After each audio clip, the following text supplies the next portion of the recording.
Saudara, itu tadi sejumlah ucapan dan juga doa-doa yang dipanjatkan begitu oleh sejumlah ketua umum parpol yang hadir di Puncak HUT ke-17 Partai Gerindra. Kita lanjutkan perbincangan bersama dengan Direktur Eksekutif Trias Politika Strategis Agung Baskoro. Mas Agung, tadi kalau kita melihat bagaimana ucapan dan juga tadi AHY bahkan sempat menyinggung soal soliditas. Artinya nih apakah bisa dilihat bahwa Kimplas ini sudah siap, sudah solid begitu? Kalau tadi Mas Agung katakan ini menjadi salah satu tantangan.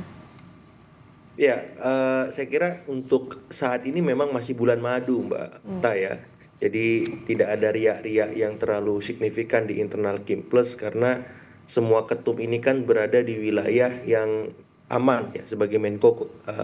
Jadi tidak ada irisannya dengan kebijakan publik secara langsung sebagaimana para menteri-menteri yang kemarin diuji ya lewat beragam kebijakan-kebijakan yang sangat strategis seperti itu.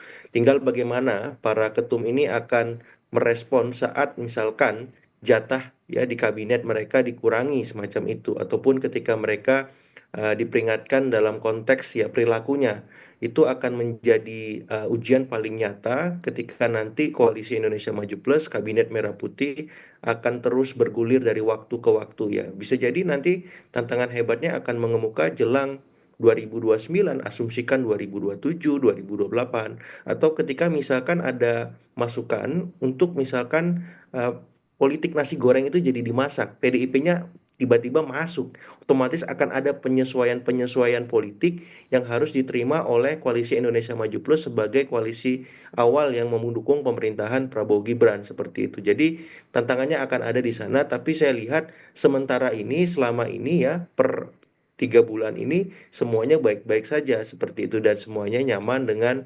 realitas politik yang ada di Koalisi Indonesia Maju Plus maupun Kabinet Merah Putih seperti itu. Oke, artinya bisa ada potensi koalisinya bisa jadi lebih besar lagi ke depan, Mas Agung, kalau tadi ya salah satu tantangannya adalah soal pembatalan presidensial threshold 20% itu. Iya, sangat mungkin ya, apalagi misalkan PDIP-nya dalam tanda petik terus dipojokkan, diserang bertubi-tubi dari luar maupun di dalam, ya di luar itu dalam artian di publik ya, di dalam lewat koalisi Indonesia Maju pemerintah semacam itu nggak ada pilihan bagi PDIP daripada kita babak belur semuanya nggak kena gitu ya. Apalagi kemarin ada survei di mana menempatkan PDIP itu justru di level terbawah pamornya di legislatif DPR semacam itu. Padahal mereka sudah berada di luar pemerintahan. Kok kita nggak dapat insentif juga ya? Yang mending masuk aja kalau gitu. Ya, kita bisa lebih aman, relatif lebih leluasa bergerak semacam itu. Tapi pikiran-pikiran demikian saya kira bisa merugikan publik karena kita tidak punya lagi sarana ataupun alternatif partai yang bisa melihat dengan cara berbeda dan di titik inilah untuk menemani PDIP masyarakat sipil ya publik harus kuat harus berdaya untuk terus mengawal jalannya pemerintahan sebagaimana kemarin sudah ter terelaborasi lewat beragam kebijakan-kebijakan kurang populis ya katakanlah PPN 12% yang nggak jadi naik tabung LPG 3 kilogram kemudian ini ada arahan soal efisiensi terus ada problem pagar makan laut dan hal-hal lain yang saya kira publik di sana sangat concern mengawal itu dan itu bagus bagi demokrasi kita artinya bagaimanapun lakon elit ya baik di partai maupun individu-individunya kita nggak akan terlalu bergantung yang jelas publik ya lewat masyarakat sipil atau netizen ya itu semuanya terus mengawal terus bergerak kalau ada yang nggak beres ada yang nggak benar kita bersuara dan demikian Pak Prabowo juga akan melirik itu karena apa? Setelah kondisi koalisi di parlemen kondusif ya terkondisikan 80% lebih, maka Pak Prabowo harus berkoalisi dengan masyarakat, Mbak Okta. Ya, karena ini tugas utamanya ketika memimpin Indonesia. Kalau koalisi bersama rakyat ini tidak terbentuk, kebijakan populis tidak populis terus lahir dan blunder banyak. Nah, ini bisa berbahaya dan menjadi bumerang bagi pemerintahan beliau sekarang maupun di term keduanya nanti ya mereka akan mencari atau melirik lawan-lawan yang memang pas atau pantas untuk melawan Pak Prabowo. Ya termasuk juga mencari nama-nama alternatif untuk ya membantu ya kira-kira menteri mana yang harus diganti dan diganti dengan figur yang layak dan cocok untuk melaksanakan tugas-tugas yang terkait sehingga ini bisa meredam gejolak yang ada di masyarakat sehingga ke depan saya lihat walaupun terlihat semuanya stabil terkondisikan tidak terkondisikan banget karena apa publik kita semakin kesini semakin kritis semakin cerdas dan mereka begitu sensitif terhadap ragam kekurangan dan keterbatasan yang dilakukan oleh pemerintah ketika menetapkan sebuah kebijakan seperti itu. Oke, Mas Agung, kalau kita lihat tadi di beberapa visual yang bisa disaksikan juga oleh pemirsa Kompas TV bahwa ada beberapa tamu-tamu ataupun juga petinggi parpol yang hadir yang menjadi undangan hari ini. Nah, salah satu yang menarik perhatian adalah Megawati Soekarno Putri yang memang sedang berada di luar negeri, tapi memang mengutus begitu ada perwakilan dari PDI Perjuangan. Apakah ini bisa dilihat menjadi salah satu cerminan sikap dari PDIP yang berada di luar koalisi Kim Plus terhadap Partai Gerindra itu sendiri? Ya, persis. Ya, PDIP kemarin sempat mendeklarasikan sikap menjadi semacam mitra kritis ya dan mitra strategis. Kalau saya tafsirkan mitra kritis ini ya mereka akan bersuara dengan keras. Ini ada Pak Said Abdullah sama Pak Audi Dondo Kambe ya. Jadi mereka akan mengkritisi ketika memang kebijakan itu tak populis ya sebagai mitra kritis. Tapi ketika kebijakan itu berpihak, mereka akan menjadi mitra strategis yang mendukung. Ambil contoh misalkan soal makan bergizi gratis. Mereka concern mendukung itu karena sesuai dengan ya ideologi partai PDIP semacam itu karena berpihak kepada masyarakat.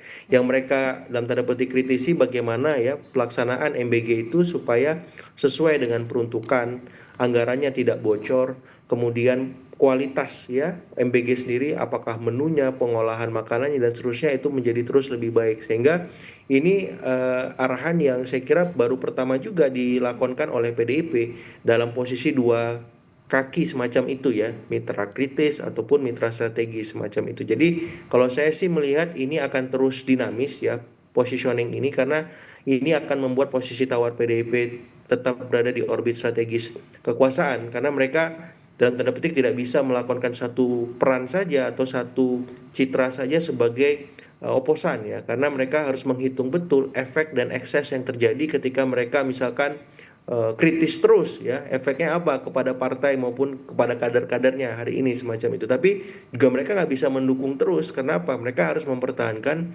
basis pemilih mereka yang memang hari ini berada dalam posisi yang berseberangan dengan pemerintah. Nah bermain dengan dua posisi atau dua peran tersebut kan tidak mudah ya sehingga PDIP pada satu momen akan dihadapkan kita harus milih yang mana di antara itu seperti itu Mbak Okta. Artinya tadi penegasan Mas Agung ada resiko yang bisa dihadapi oleh PDIP ke depan kalau tadi Mas Agung sempat bilang soal babak belur di segala sisi kepada PDIP apa yang perlu menjadi catatan begitu karena PDIP berada ibaratnya di luar koalisi. Iya, kita butuh oposisi yang konstruktif. Ya, oposisi yang bisa yang memainkan peran sebagaimana publik hari ini mengawal pemerintahan ya. Ya kalau memang itu jelek ya jelek gitu, nggak perlu ditutup-tutupi. Kalau memang bagus ya bagus. Artinya ya udah apresiasi. Kalau jelek kita berharap PDIP ada solusinya semacam itu berdasarkan pengalaman PDIP memimpin selama ini ya. Jadi ini memang sehat relasi oposisinya tidak sebatas menolak, melawan ya demonstrasi semacam itu enggak gitu itu biarkan masyarakat tugas mendemonstrasi itu tapi tugas PDIP karena sudah berada di kekuasaan beberapa waktu yang lalu ya otomatis sangat fasih ketika berada nanti memberikan rekomendasi solusi ya sehingga itu bisa membantu pemerintahan Pak Prabowo dan di situ publik akan mengapresiasi elit juga demikian karena apa? Karena PDIP bisa memainkan peran yang sangat signifikan untuk membantu pemerintah juga sekaligus menjawab aspirasi publik yang menginginkan kebijakan terus populis seperti itu. Oke, tapi Anda lihat saat ini bagaimana ruang kritis yang dibuka oleh pemerintahan Presiden Prabowo Subianto terutama? Iya, saya melihatnya ruang-ruang kritis itu terbuka lebar. Tinggal kita memanfaatkan dengan optimal sesuai dengan koridor yang ada, sesuai dengan aturan main. Dan saya yakin ini akan menjadi ya pembeda Presiden Prabowo dengan yang sebelumnya. Ya arahan-arahan untuk dalam tanda petik ya mengintimidasi, meneror, kemudian membuat demokrasi kita menjadi kurang sehat, pers dibungkam dan seterusnya. Saya kira sampai hari ini semuanya berjalan baik-baik saja, bahkan lebih leluasa ya. Tinggal bagaimana publik memanfaatkan kanal-kanal saluran demokrasi yang ada. MK juga berulang kali menelurkan kebijakan-kebijakan yang populis ya, yang sesuai dengan kehendak kita gitu. Jadi tinggal kita kuatkan bagaimana semua pihak memainkan peran-peran strategisnya sehingga tidak bertumpu pada satu momen, pada satu aktor, pada satu pihak saja seperti itu. Artinya ya kita jangan memberikan beban terlalu besar kepada PDIP saja, tapi juga kita nggak boleh membiarkan pers sendirian. Begitupun dengan MK, KPK dan seterusnya supaya apa? Peran yang terdistribusi ini membuat kekuasaan pemerintah hari ini memang bisa terawasi dan keseimbangan kekuasaan bisa terjadi seperti itu. Oke, baik. Tapi ya kembali lagi seperti yang Mas Agung sempat katakan bahwa yang namanya politik sifatnya dinamis, apapun itu bagaimana seberapa besar koalisinya yang ada saat ini juga ya nanti bisa terjadi sebaliknya kah begitu. Tentu kita tunggu bagaimana dinamikanya di lapangan tentunya.